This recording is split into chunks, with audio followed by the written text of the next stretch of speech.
Good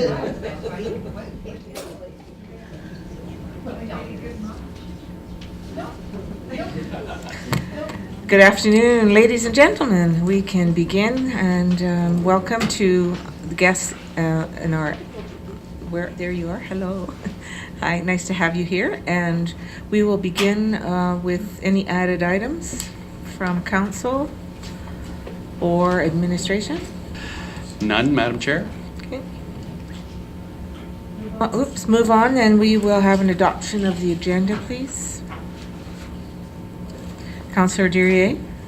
Thank you, Madam Chair. I move that we adopt the agenda for the Policies and Priorities Committee meeting Tuesday, February 17th, 2015. Thank you. And also, I need an adoption of the minutes if there are no errors or omissions. Mayor Dahl?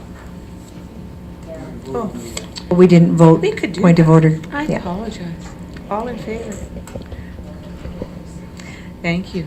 Then we'll move along to, Thank you, Mayor Madam Judy? Chair. Most certainly, I would so move the minutes of January 19, 2015 PNP meeting as presented. thank you. All in favor? Carried. Thank you. Business arising from the minutes? Council, admin, nothing?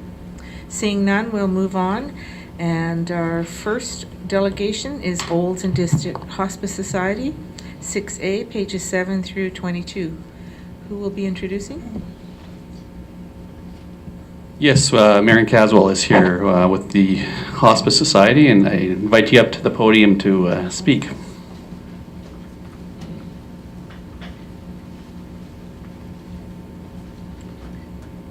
Well, thank you for letting us come again. And I'm Marion Caswell, and this is Charlene Schramm on the board with us as well. So just a recap, I know you're all familiar with this, but hospice is actually a philosophy of care for people at the end of life, and that's what we're representing today. And the emphasis in hospice is to improve the quality of life so that each day can be lived to the fullest. So our newest dimension in hospice care in Olds is the addition of the 2 new suites in Sunrise Encore. We just had the grand opening on January 28th. It's a 1-year pilot project, and there hasn't been a manual along in this, so this is a trial for 1 year. And it's for people who no longer can be at home and have the same supports follow them to a home-like atmosphere. Our cost for the suites is approximately $72,000 a year, and our related wages are around $30,000 a year. So we would like to apply to the county for their recent health funding application, and the 2 things that we need from the town is a letter of support and also for commitment for matching funds from the county. We would like our ask to be $50,000 from the county. So probably you have more questions. Judy? Thank you. Go ahead. Thank you, through the chair. I appreciate you coming forward to the Town of Olds Council with regards to follow up on a funding that our Mountain View County has available. I would like to say that you have a tight deadline by the end of the month. However, speaking, that does not mean, in my opinion, as the mayor, that we could not ask our CAO and direct him to investigate a source of funding that may be available through Olds. We have set our budget, and we would definitely have to direct this back to our administration. We would be able to bring it back to a February 23rd council meeting prior to your deadline. However, I would like to hear from my colleagues as well. Thank you. I just want to say that I did attend the open house, and the spaces are beautiful. So congratulations on all of that as well. Councillor Harper? I really appreciate the fact that Olds Hospice has come to us today. A couple questions for clarification for me. you're indicating that your ask for this year of Mountain View County would be $50,000. Would it mean that you could ask again next year for $50,000, or do you know? Actually, we don't know. This would be our ask. We don't For know the how much demand they will have, so we don't know if we would get anything or what we would get. Okay. And you've indicated that the 1-year lease on the suites is for a pilot project. Mhm. I know that, am I somebody else today? Oh, okay. I think the response already from the entire community, and I can say region, has been very positive for the hospice. And I would say that I can't speak for Mountain View County. They might have other opinions for sure. But like Mayor Dahl has said, it doesn't prevent Old Sound Council from directing our CAO to, in fact, do budget adjustments for this year. So know that you do have my support. Thank you. Thank you. Mayor Dahl?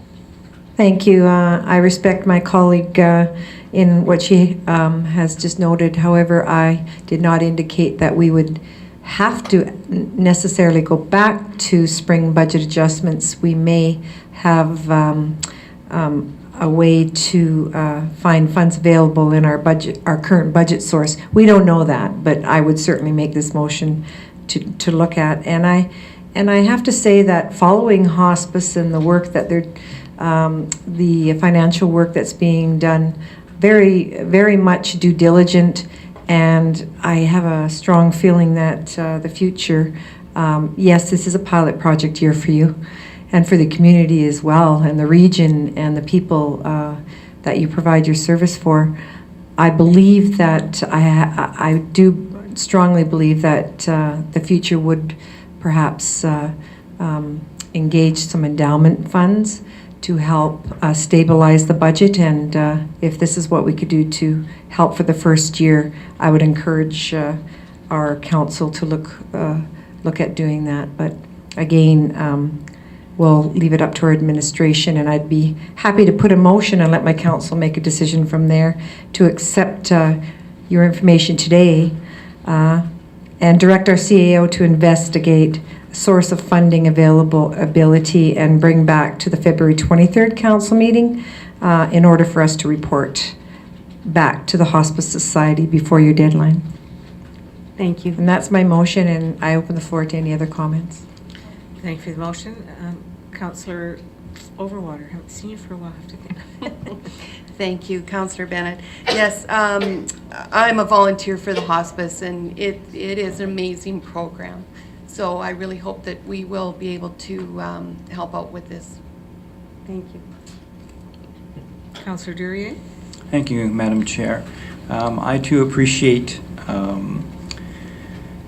what's the right word? The understanding with which this whole project has been undertaken. This is to help people who have a special need at the end of their life, and I think it's wonderful. I do have a question, and that is, are there, for the hospice, are there other funding sources available outside of the county or outside of the town? For example, does Alberta Healthcare Services look at this at all, or I'm just kind of ignorant? Yeah. I'll field that.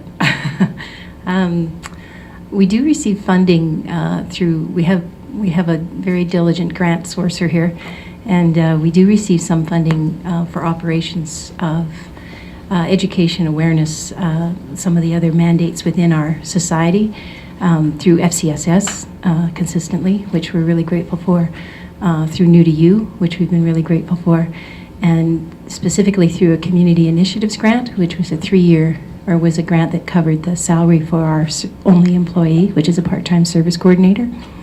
And so that grant is running out, and we are not allowed to reapply for that grant. As you probably all are very well aware, it's very difficult to get grant monies for things like rent and salary.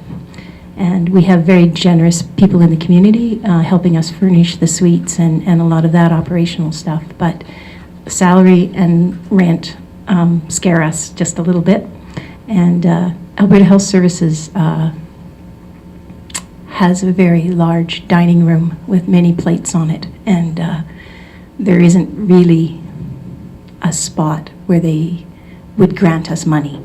So the sort of arm's length partnership we have with them is for the care that our people receive in the hospice or through home care and that support. So we are accessing as many grants as we can and trying to find the interesting ones that are a little bit outside of the box. And the Community Initiatives Grant definitely was one of those. I don't know if that answers your question fully, but. Thank you. Further? Nothing. Seeing none, then we'll call for the vote. All in favor? That's carried. Thank you so very much for all your hard work and for the great presentation. Thank you. Thank you.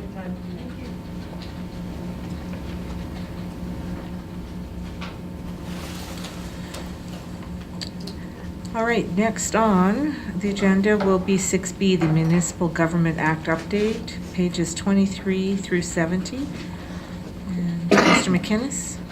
Thank you, Madam Chair. Very extensive report, but I'm going to ask Kelly to come up and maybe give us an overview of her review of the MGA review and the work done to date. Good afternoon. So in front of you, you have actually the shortened document, the MGA review, and all of the consultations actually came to a 374-page document. So if you wanted to know individual statements and comments, so what the Municipal Government Act review that you have in front of you is just the emerging themes and a summary of the stakeholder consultations. In a recent Zone 2 meeting for the Local Government Administrative Group for the province, we had a representative from Municipal Affairs, and at that time that individual also denoted that there is nothing further coming out at this time. They don't really have many comments further to what has been published. And so what you have in front of you is just a sort of a timeline as far as when it'll be first going into legislation, providing that there's consensus on issues. They have a working body that is represented by a member of the AUMA. What you see in front of you are the 8 themes that came out of all of these stakeholder consultations, being individual and workbook. So you have provincial municipal relations, accountability and transparency, governance, viability, regional decision-making, revenues, property assessment and taxation, and managing growth as your themes coming out of this. So at this particular point, I don't really have anything further to say other than we are waiting for Municipal Affairs to give us an update. Thank you very much, and for all of your hard work too. Thank you. Any questions? No. Councillor Duryea? Thank you, Madam Chair. And through the chair, Ms. Esklin, I noticed that in the tables, right, there are policy issues, status quo options, then it has an option 1 and an option 2. So one is the status quo, and then there's 2 possibilities. And I must have missed a timeline there, and the opportunity for local municipalities to, maybe we don't get an opportunity to say anything about those 2 options. From what I understand is that their consultation is over with. We did have the opportunity to provide that input. I believe we did send a letter at one point outlining concerns that the town had. And this sheet that you're talking about is the summary of all of the input and the identified issues. I would imagine that if a person wanted to make comment, there is that potential. I'm just not sure at what phase whether or not they would incorporate that. Councillor Harper? Well, it's my understanding, reading in the document, it clearly states each policy issue will be presented to Cabinet for their decision. So yeah. Our input is done. Yeah. And what I find rather curious about the whole process is, in reference to, they've got the policy issue, and option, status quo option, option 1, option 2. And through the entire frame of the documents, no municipality could agree on almost everything. There is, Anything. yeah, when So, sorry.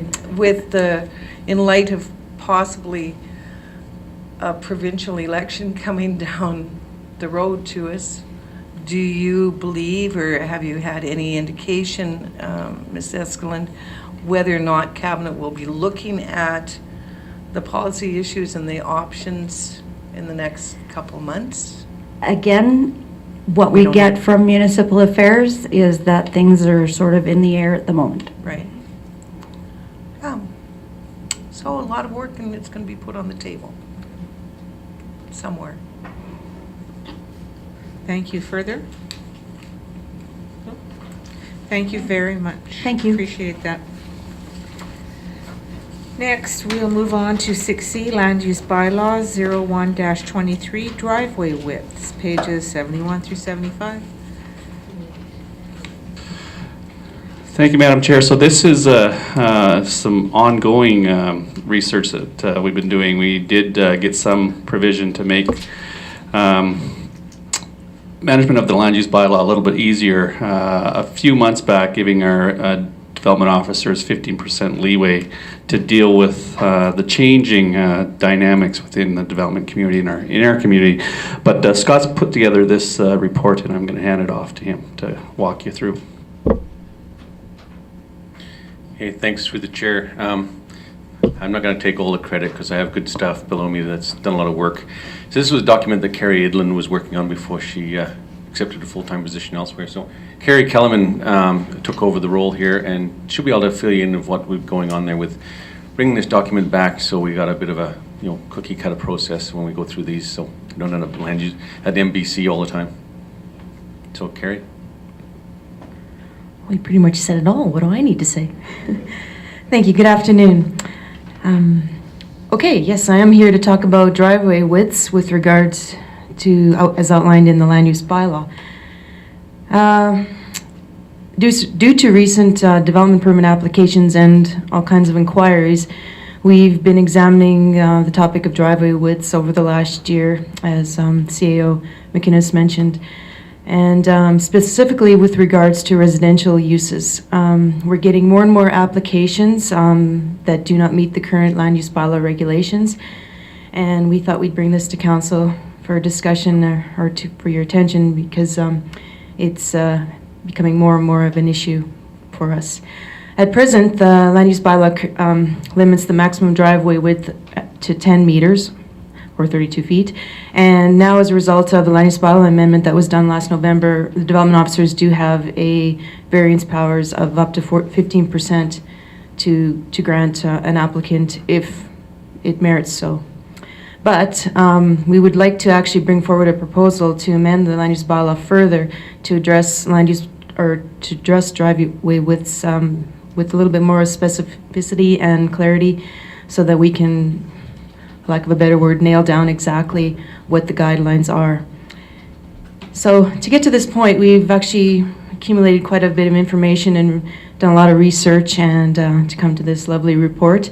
And we've basically deciphered that when we're considering driveway widths, we need to look at the use of the parcel, the layout of the parcel, what kind of shape it is, whether it's a pie-shaped or rectangular or otherwise, and the width of the parcel, or the parcel width. By creating a blanket maximum width, we run into a lot of problems down the road, especially with some of the narrower lots in town. Some of the problems are associated with drainage. Too much concrete surfacing increases demand on our stormwater system. Snow storage is an issue. Where do residents put their snow off their driveways? And sometimes the result is putting snow in actually the roadways and causing grief for our public works crews. The other issue is this lack of landscaping in our front yards, which also helps. Landscaping helps with the proper drainage of this stormwater, besides all the aesthetic attributes. And another issue is too wide of driveways actually results in a shortage of on-street parking. As I've mentioned in the report, the average parking stall length is, you need about 5.5 meters or 18 feet. So sometimes we don't have quite enough for even one on-street parking stall in front of a residence. So we've actually tested our proposed formula on, actually I'm missing a page here. We've come up with a formula actually that we'd like to bring forward for council's consideration as a land use bylaw amendment that actually breaks the lot frontages that are out there in the town of Olds into 3 different categories, and then assigning a maximum width driveway allowed for that particular lot frontage, or 60% of that, whichever is less. And we've actually tested the formula out on many of our existing developments. As you can see in the chart that we've provided, it actually does work for the most part. There is a few offenders out there that don't work, but that's a whole other story. So we don't feel that it's going to be anything that's unreasonable to our developers in moving forward. It just provides a little more clarity and addresses some of the concerns that we have with regards to the stormwater management and snow storage, etc. We've included some photos just for your perusal, just to see what, some of the examples that we've used. And some of the research, just to wrap it up, we in the past, I think Carrie Edlin has done some research with regards to how the other municipalities handled it, and it was a combination of the front parcel modules, like similar to what we're proposing with the percentage or a maximum. And actually some municipalities actually used garage door size as a formula for how wide their driveway should be. And like I said, the parcel frontage one as well. So in conclusion, it is our intention, if everyone concurs, to move forward with the land use bylaw amendment with the proposal as we've outlined in the report. Thank you. Thank you very much for that. I just wanted clarification. So there will be room for 1 visitor parking in front of a resident's home? Thank you, Madam Chairman. It actually depends on the scenario. In most cases, yes. Some of the narrower, with this formula, it will help us with that. It might be a little touch and go with some of the narrower lots, like in Destiny Way.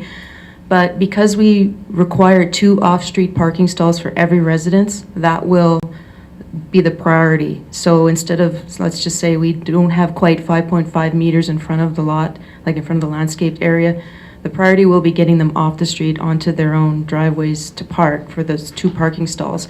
But if there's a case where they want a wider driveway and they need a relaxation, then we will consider that. And if there's not enough on-street parking for some, that will be a consideration there.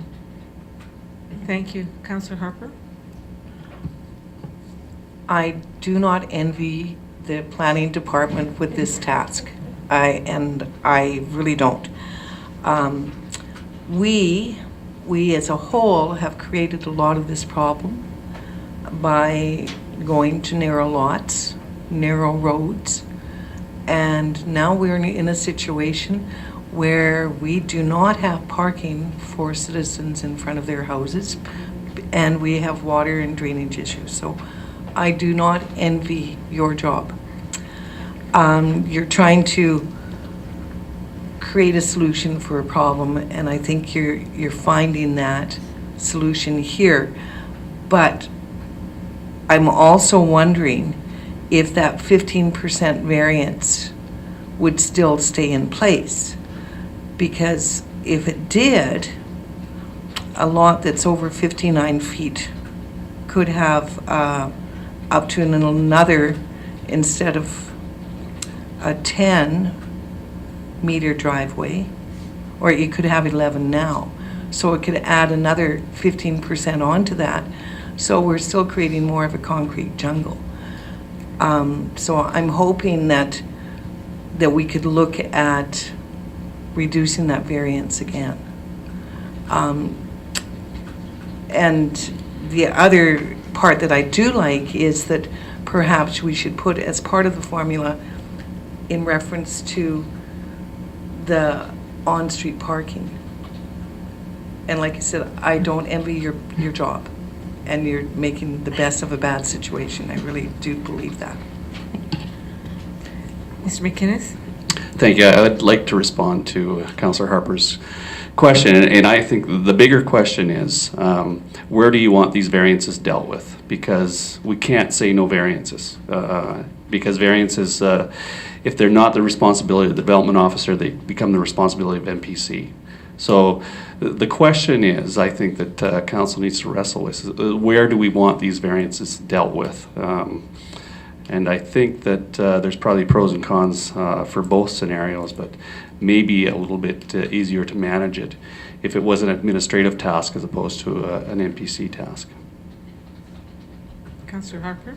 Well, just in response to that, I was just considering the fact that somebody who already could be granted a 36-foot wide driveway doesn't need to go any bigger, no matter how many car garage they have. But under the variances, they could still get another 15%. So that was my question. Something like this, would they still be allowed another 15% variance?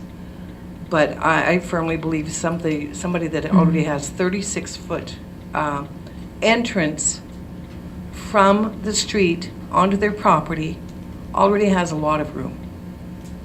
Okay, that's all I was, and I understand where CAO McInnes is at.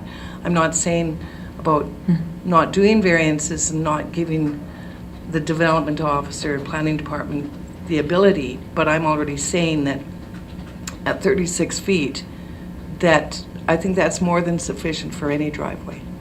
Carrie, you have a response? Yes, thank you, through the chair.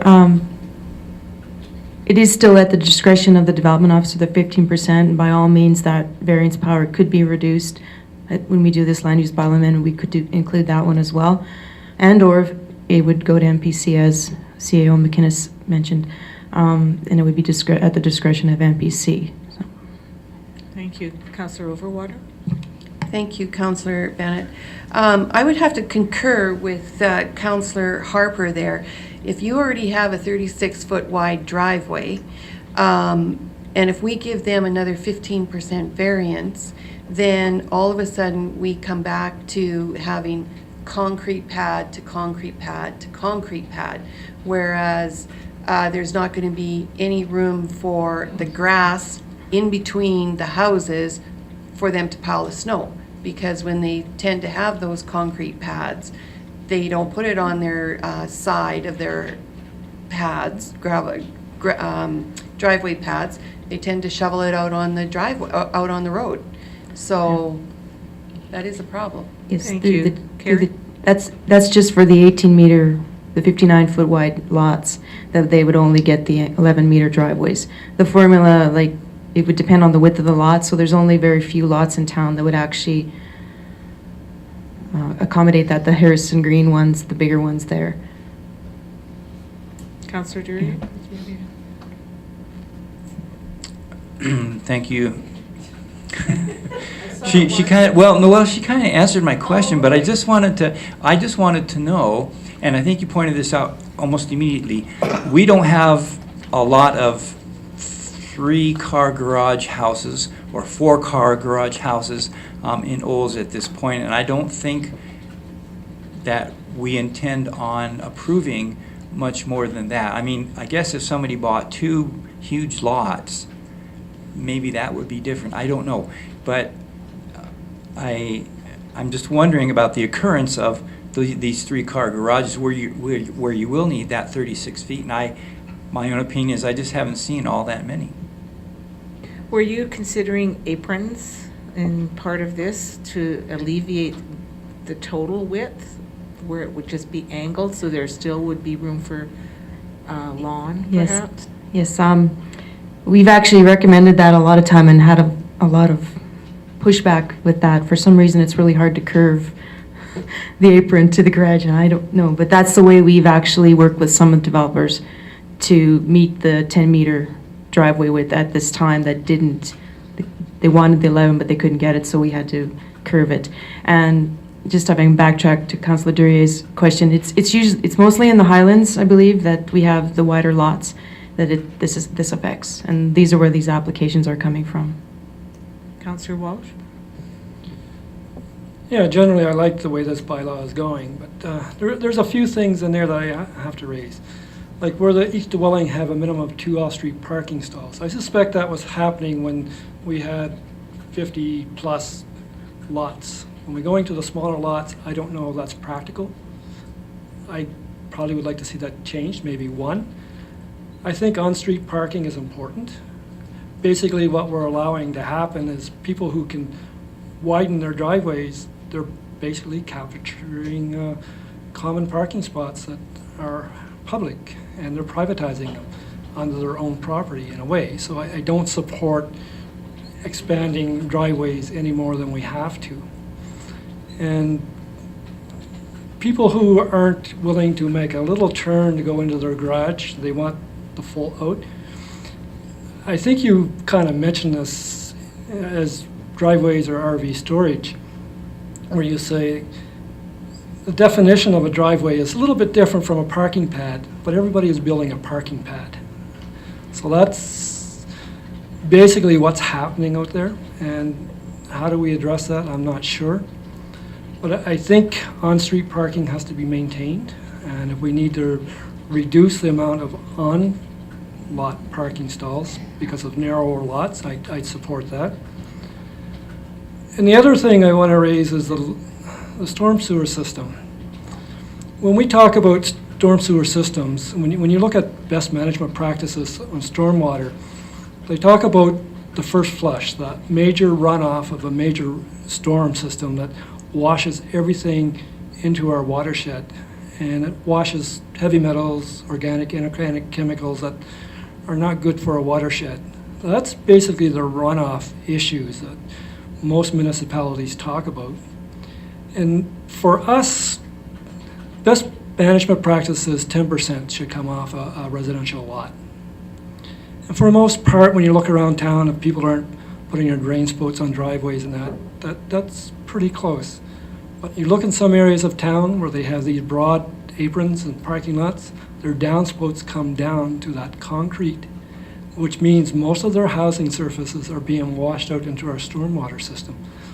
And I'm saying this should be addressed maybe in this bylaw, if you're talking parking pads, that they shouldn't be allowed to use that for stormwater runoff from their houses, especially their roofs. Because some areas are up to 50 to 70% are accessing their stormwater system now from some of these houses. You look in the winter development, about every other third home, I'm gonna say, access their parking pads to wash that runoff into their stormwater system. So those are some of the issues. And I think, Councillor Harper, you're gonna have a tough time making everybody happy. But I almost like the garage door size one. When you look at some of these garages and how they're being designed and the number of doors they're using, they're expanding their garaging parking spaces within their garages. They're pretty big garages when you start thinking about it. Even the 3-car garages, you could probably squeeze 4 in there quite easily. So those are some of the issues I think we're needing to deal with. They need bigger lots to make that happen, and they're claiming on-street parking, and I don't support that. Thank you, Councillor Walsh. Further? Anyone else? Thank you very much for bringing this forward, and we'll be discussing this at a later date, right? Okay, thank you. Moving on, we will then, I'm sorry. Point of order, I was just, would like to ask through the chair to our CEO, you are looking for a motion to bring this back to council? Eventually. I think that we heard some things that we do need to put a little bit more research into today, and this will come back as an amendment to the land use bylaw. I'm not sure if it'll come back in February or not. But That's good. I really would encourage you then to take Councillor Walsh's comments with regards to the stormwater runoff seriously and factually, for sure. Thank you. Councillor Harper? And I really like the idea that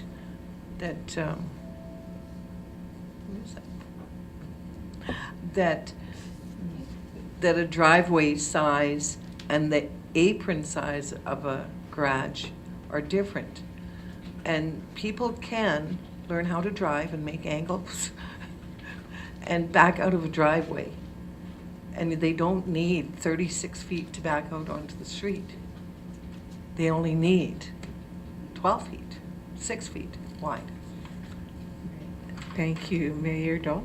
That's a good point that Councillor Harper made, but I have heard from some realtors that that doesn't work very well when it comes to sell a home, because big trucks can't back in to use those garages. There's lots of options that we need to look at here. So it's on the table and we look forward to the answers. Thank you.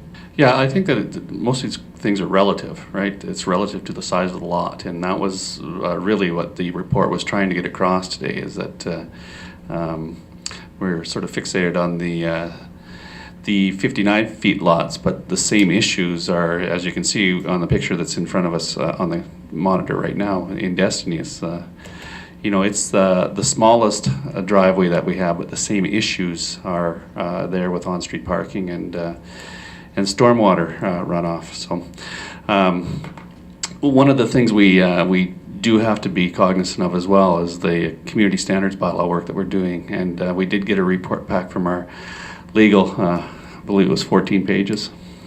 So we have a meeting on Thursday to go through that as well, and then parking and what we can and cannot do vis-a-vis management of private property are two big themes that are in the report back from our legal counsel.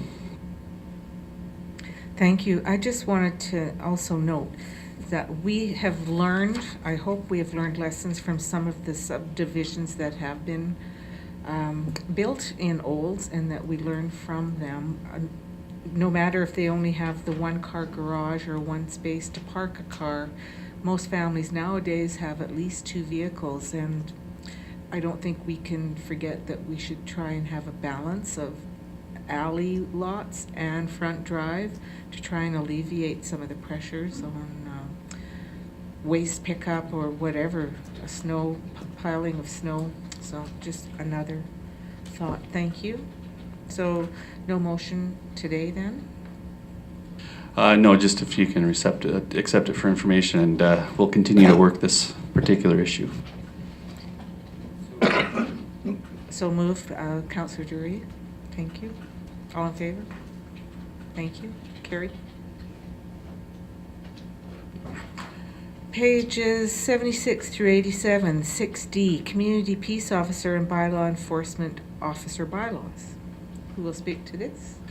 So this is just an amendment to our Community Peace Officer and Bylaw Enforcement bylaw. Happy that Joe Reed has received all of the requirements for his level 1 appointment, but we did have to create a policy for him to carry OC spray and baton. So I'm not sure if Doug or Sean want to speak further to this. I am, through the chair, I am going to defer to Sean Fox, if he can please come forward and present this. And this is regarding some changes to our Community Peace Officer and Bylaw Enforcement Officer bylaws, just as an update. It was a good time to update them, and there were a couple of things that we needed to take a look at. So, Sean. So, thank you. I don't really have a lot to say. I think the report's fairly self-explanatory with the highlighted and the changes that we've made. So, I guess I'm just more here for questions, to be honest with you. Okay, thank you for the work that you've been doing on this. Any questions? Councillor Duryea. Thank you. This is just for my own personal understanding, and that is that when you said previously Chief Enforcement Officer, you actually meant it now means Chief Operating Officer, which means that the line of authority goes through our Chief Operating Officers. Is that correct? Correct. Before it, the peace officers and the bylaw officer actually reported to the Director of Protective Services, so formerly Lauren Thompson. So yeah, just a clean pipe on that. Mayor Dahl, you had your hand up? Well, I was just going to say, where is Mr. Fox? I don't recognize that young man over there. He looks like another person, half the person. Congratulations. 3 pounds lighter, yes. Congratulations. Well done. I'm proud of you. I found it, but anyway. Don't put that in the minutes, no. I just want to say that, yes, this is self-explanatory and easy to follow, and I do believe that I would entertain a motion then to bring this back to our regular council meeting for council's approval. Okay, thank you. Further? Councillor Durier? No? Okay, that was the motion, and then all in favor? That would be carried. Thank you very much. Thank you. Next, we have 6E, Royal Canadian Mounted Police Olds Detachment 2015 Priorities, page 88, please. So thank you, Madam Chair. We had a delegation at our last council meeting that the mayor and myself were not at. But I do think that the requirements for the annual performance plan that's stipulated in the contract that we have with the Solicitor General's office, we're not meeting. There are certain things in the agreement that spells out what our detachment should be doing and what role the town needs to play. So I do suggest that I know we've got some tight timelines. They want their community priorities by the end of February. But there is a process in that agreement. I think we need to sit down and start following not just that, but there are some financial processes as well. So Sean Fox, Garth, and myself have been poring over this agreement and understanding it better. So I think either council as a whole or a committee of council should sit down with us, and we should plan for our annual performance plan better than we have been doing over the last few years. I'll just add a note that Joe Sangsters had mentioned that while this was a tight timeline, he would still be able to receive until middle of March, even as late as the 3rd week of March, but their year end was for March 31st. Mayor Dahl? Yes, thank you for those comments, Madam Chair. I would also agree that there has been years in the past that we've gone way over that deadline, and this is pretty crucial that we get this process for the financial, etc., set in stone. And also the fact that I do also would agree with the priorities to focus on youth, traffic, and drugs this year. Traffic is huge in our community, and we are dealing with that on all council and staff. We've been dealing with that for the past year through our bylaws. However, the process for the agreement comes as a priority as well. So, yes, I'm sure that our staff sergeant would entertain a late approval for acceptance for us in order that we get this right. Anything further? When would you want, Councillor Harper? Clarification through you to the mayor. So you are indicating that you agree with our CAO that we sit down and have a meeting with the RCMP and go through this contract? Is that what the process that you would like to see? We as a town council, or? I certainly... So my suggestion would be, and we certainly can have that discussion. Now, I think that the priorities for 2015 of youth, traffic, and drugs are reasonable. So I don't have a problem suggesting that our detachment go ahead and build their plan on those 3 priorities. But simultaneous to that, I think we should have a process in place to go through the annual plan, but to understand our contract or agreement with the RCMP better than we collectively do now. Yeah, and I would see that with council as a whole with administration. Okay, that's. So if that's the case, then I think we let the staff sergeant know that those 3 priorities for the upcoming year are fine, and we'll plan to have a formal process to deal with this for the subsequent year.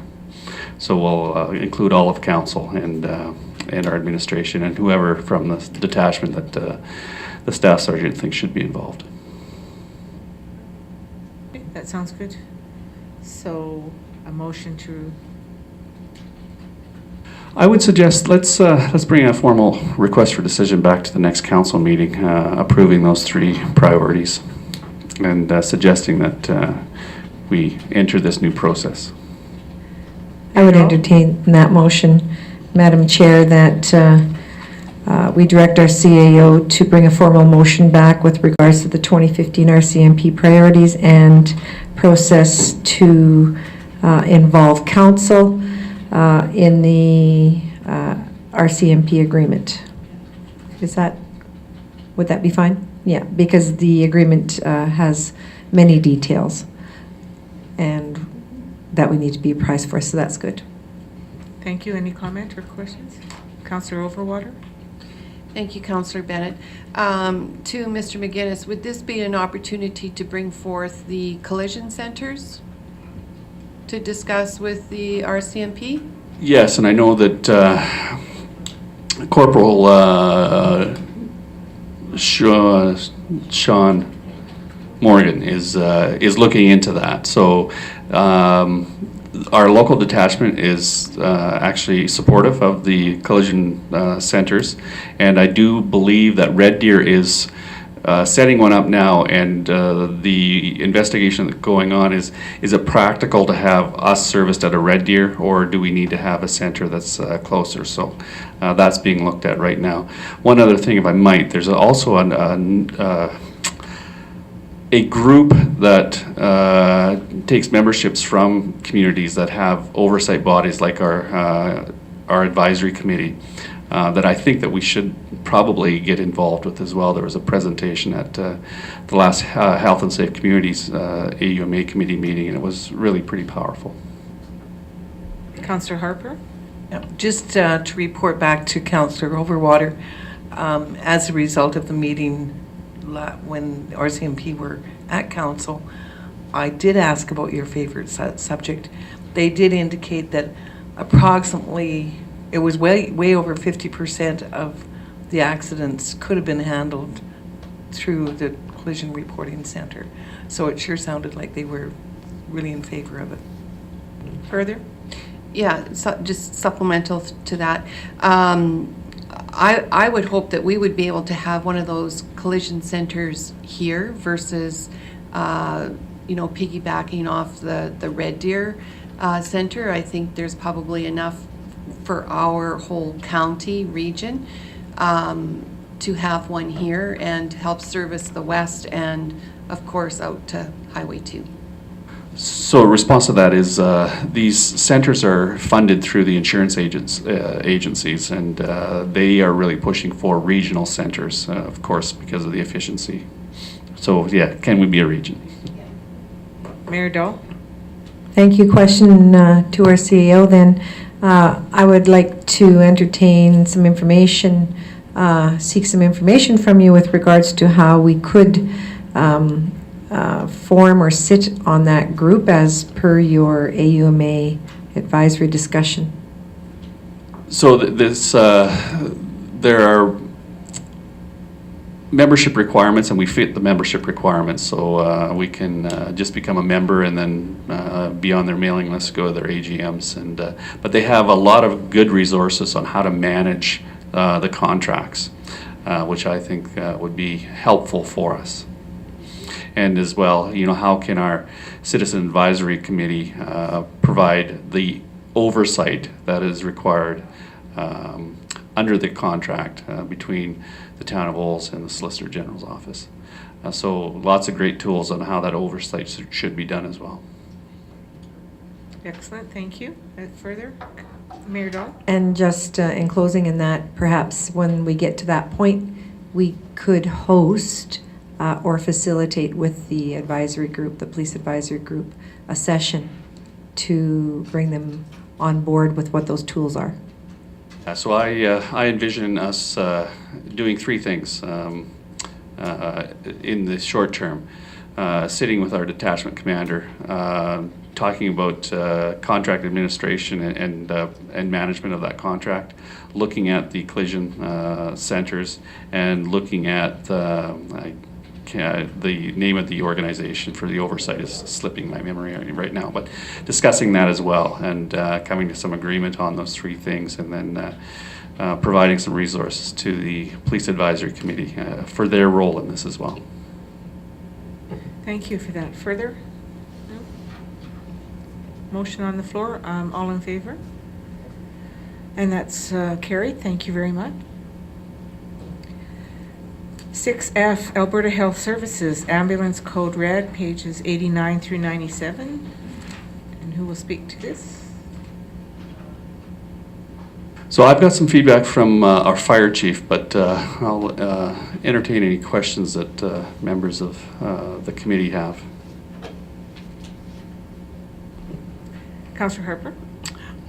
Actually, I have been reading and viewing with great interest this report by a Calgary news service about Code Red and the number of times that communities are left without ambulance service. And when I did discuss this with the mayor, I believe that it was to talk about the old situation, and I'm happy to hear that we do have some information from Chief Lauren Thompson in reference to responses, as well as perhaps more information about how many times that the Olds Fire Department is required to assist in medical calls. Thank you. So we do have some criteria. So our first responders respond automatically to what they have as Delta and Echo calls. And Delta calls are imminent danger. Echo calls are probably fatality, so someone's stopped breathing or is in the middle of cardiac arrest. So automatically respond to Delta and Echo calls. We out of town Delta and Echo automatically respond to all Echo calls within town, and then we respond whenever there's a request directly from Alberta Health Services. So if an ambulance is not available, there'll be a direct request through dispatch. So that's the criteria that we set up, and part of what was missing in the article on the Twitter account is there's no mention of first response at all. So the entire article made it sound as though if there's not an ambulance, you're by the side of the road waiting. Well, that's not the case. There is first response, and first response plays a very, very important role in managing all of this. Part of the issue is, can it be managed better? And I think a lot of the code reds, from my understanding, are caused by inter-hospital transfer, which are tying up ambulances. And that may not be the best use of EMTs. It could be an EMR that provides that, but doesn't necessarily have to tie up one of our ambulances. So again, there was a great presentation at the last Health and Safe and Healthy Communities Committee on some of the strategies that are being proposed to deal with the best management of ambulance assets in the community, and transfers are a big part of it. And I think that that's probably the low-hanging fruit. If we can get some of those non-essential transfers out of ambulances, it'll help the situation a lot. Councillor Harper? But what I'd like to respond to your comment is that, yes, we are very fortunate to have first responders through our fire department. But they are reimbursed for their soft supplies. I think that still happens. I'm not provided any information otherwise. I'm seeing a nod that it might not be happening anymore. But the first responders are not paid employees. They are volunteers in our community. They are being taxed to the maximum on calls for first response, and thank heavens we have them. But that's at the cost of the municipality. And that's what we need all to get around. We are very fortunate to have the first responders. But there's a province who has taken over the duties of providing ground ambulance service, and they're not doing their job. So either give it back to us and pay for those costs that we can manage very well, or finally admit that they're not doing their job. Part of the transfer of that responsibility to Alberta Health Services was that first response was going to stay at the community level. So we, as council administration, we have the ability to set that service level. Whether we do it at all, we do it at the level we are doing it now, or we provide a higher level of service. But that is our responsibility. And if we don't want to play in that game, there's no requirement for us to. Councillor Harper? Yeah, that's not the point. You know, like, as a service to our community and to our citizens, we want to keep them safe by providing the assistance for that service. But all I'm saying is that we want to be a little bit more upfront from Alberta Health Services, whether or not they're doing a good job or not. I recognize that the ground ambulance, the paramedics and the EMTs are being tied up at hospitals for transfers. I recognize that. And that is a major issue. Who takes over looking after that patient when an ambulance goes to a hospital or a regional center? So that is something that Alberta Health Services has to work out. And hopefully they do it soon. But I'm getting back to the fact that we are very fortunate in this community to have first responders who do a very good job. But it's at the cost of our local citizens, and the province needs to realize that. They do realize that, I'm sure. But they are not taking the responsibility of saying that we're doing a good job and providing assistance to us. That's what I'm saying. And we need to know some more numbers. Like, I know that the majority of our Olds Fire Department volunteers are first responders, but who helps provide for their training? We do. We as a community. And we just need some more stats as to how often we do not have an Alberta Health Service ground ambulance with staff in the town of Olds. That's what we need to know. And I think our community needs to know that. Thank you. Are there stats that we can access? Yes, there's stats on the Alberta Health Services website on response times, and I'm not sure if there's stats on when there's physically not an ambulance in our community, but there certainly are stats on response times. I understand that. I just was curious about the actual times there aren't in town. So is that something that we could request for a time period just to see what the numbers might be? Who would we have to contact for that? Well, we can contact Alberta Health Services, yeah, I'm not sure. Again, so to me, it's a really complex issue, right? And it's not unlike our fire department. We put significant dollars into equipment and apparatus that we hope we never have to use.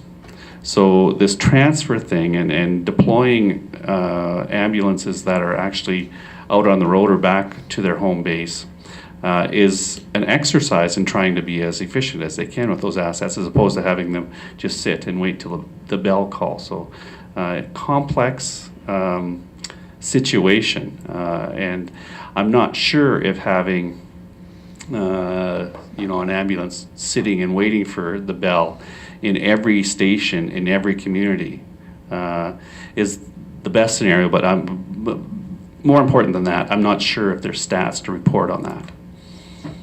Okay, thank you. Anything further? Councillor Walsh? Yeah, the more you think about it, the more complex it gets. But in some regards, I agree with Councillor Harper. If Alberta Health Services are sitting back and saying, well, the first responders are taking care of this, it's a form of downloading and them not having to step up to the plate and fund emergency service to the level that they may be required to do. So those are the stats that would be of interest. How much more are first responders taking on because ambulances aren't available? So I think those are the type of questions we should be asking coming out of this. We're fortunate in this community where the evidence is there. Like you're paying EMTs and that good money to chauffeur people around. There's got to be cheaper ways of doing that. So we can certainly report on the resources that we put into first response from our local tax base. And of course, there's sharing agreements with Mountain View County as well. So we can certainly provide that information, what resources we put into first response. And I'm not sure, Scott, if you want to chime in here as a captain on the fire department. Through the chair, yeah, it's sitting back and listening to the background chatter, and I've been on the front line 15 years as an AHS employee, working in the ambulance, and 25 years on the fire department. So to speak, picking up the pieces. CEO McInnes mentioned it earlier, right? We made a conscious choice through council to only respond to to echo level calls inside town limits. What we were facing, the one year we did in excess of 500 calls in town, total, responses. And a lot of those were, when we go to these Bravo and Charlie calls, they call them with the EMS, was to only just get there in time to close the door of the ambulance and see them off on their merry way. So that's why we moved to the request of the ambulance. Probably, you made a statement of how many times is an ambulance not in Olds. They look regionally for when it used to be Mountain View Regional EMS and now AHS. They have different regions. So there may not be physically an ambulance in town of Olds, but there'll be one sitting in Didsbury that would have a response time, and then depending on the call, yes, the first responders are there. Our supplies are made up from, if we use something out of our kits, we get it out of the ambulance before they leave. So try and get, HS to pay for those things like that. Probably one of the pieces on this article here, when you look at the, I want to go down to the, Code Red Part 3 with small town of Nanton and providing their own medical unit, and MD of Willow Creek basically putting in 3 of these units to try and address them problems. One of the big things is they have full medical direction coverage. So basically, worked out in Nanton for 10 years, is whatever I could do on the ambulance, I could do as a firefighter. So my certification as an EMT registered with the province of Alberta was my medical direction was given to me, not only under the ambulance, but under the fire department as well. We don't have those luxuries in central Alberta as much. We're working on it. I know Lauren's working hard behind the scenes to try and get that same medical direction. That doesn't matter, if you're in an ambulance or a fire truck, that, if you're trained to an EMT level as a provincial exam, you're able to do those skills. That there then, it's, it is providing a good higher level of care to our citizens. That'd be my comments. Thank you. Mayor Dahl? Thank you. Mr. Chance, so why southern Alberta and not central Alberta? The medical director for AHS, or that central region, was the same medical director that the fire departments used. And his philosophy was that, it's a provincial certification that you hold. So if you can do it on an ambulance, you can do it on a fire truck. You're trained at that certain level. So it was the medical direction that we had that sort of looked after both services at the same time. And supplemental, what would help to push that along or to help that process? Would it help if we had some sort of letter of support from council? Do you have any idea? I'd have to check with the fire chief to see where he's at in that process. Last I did hear, it was changing around. But yeah, as a regional for the county chiefs to have any type of support from their councils on, it is a provincial exam. That if you're trained at provincial level, why can you not do it on a fire truck versus an ambulance, right? Yeah. Thank you. But that goes to Councillor Walsh's comment. We're our own worst enemies. We say we get downloaded on, but really we ask for a lot of this stuff. So we've set our service level, Echo in town, Delta and Echo out of town, and we are doing our best to try and manage the strain that we put on our volunteers. But at the end of the day, we have a choice as to whether we want to provide first response or not. And I know that Lacombe took the brave step not to provide first response. I don't know if they've backtracked on that yet, but it was costing the city of Lacombe a lot of money to provide first response. And as we all know, with the stretch of Highway 2 that sort of we manage, in the wintertime, a lot of our resources go out to the Deuce. And so it's a discussion that we need to continue to have. And I don't think that first response will ever fully be funded by the province. And I think that, how we can supplement a provincial strategy and not walk into downloading, I think, is the balance that we need to be cognizant of. Thank you for that. Councillor Harper? Just to get back to the stats, you indicated that Chief Thompson provided you with the number of echo calls in the town of Wolves in the past year. Do you have those numbers? No, I did not. I don't believe I said he responded. What he supplied me with was just our criteria for response. It'd be really nice to be able to know those numbers for future discussions. We have them readily available for sure. Yeah, for future discussions. Excellent. Further? No, we would like to bring this back just accept for information. Yeah, I think we should accept it for information, and I think we have to have a conversation going into the next budget cycle as to whether our current level of service is where we want to keep it. So moved. Councillor Duryea, all in favor?